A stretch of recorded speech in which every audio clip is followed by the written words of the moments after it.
Ang susunod na programa ay may tema at eksenang hindi angkop sa mga batang nanonood.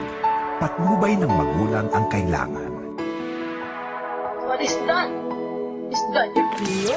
Oh my God! It's very, very big. Tubig ang titi mo.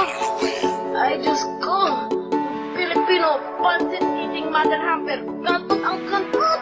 Ang sakit! At kung sa puwet na lang kita tinira, puki mo sana ay hindi ko nahiwa. Puwet mo na lang sana ang aking sinira.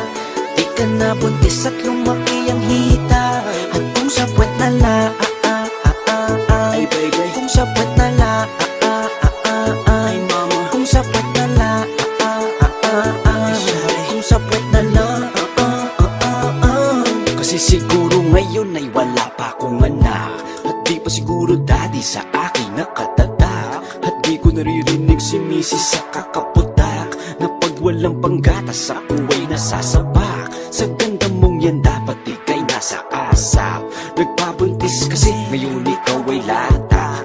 Eh kung puwet mo na lang kasi ang aking winasak, siguro natuloy lahat ng iyong balak. At kung nakinig ako sa payo ni tatay na magkondom ako para di maging tatay, di makapambabae, di na makatambay. Trabaho kong magluto, maglinis sa lalay. Mabuti pa katulong, may sweldo sa bahay. Para na kasi akong chichimaay. Ganyan ang pamilyado at dapat masanay.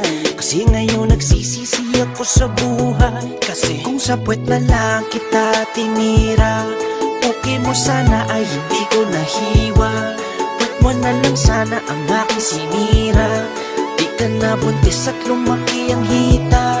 At kung sa puwet na lang ay baby, kung sa puwet na lang ay mama, kung sa puwet na lang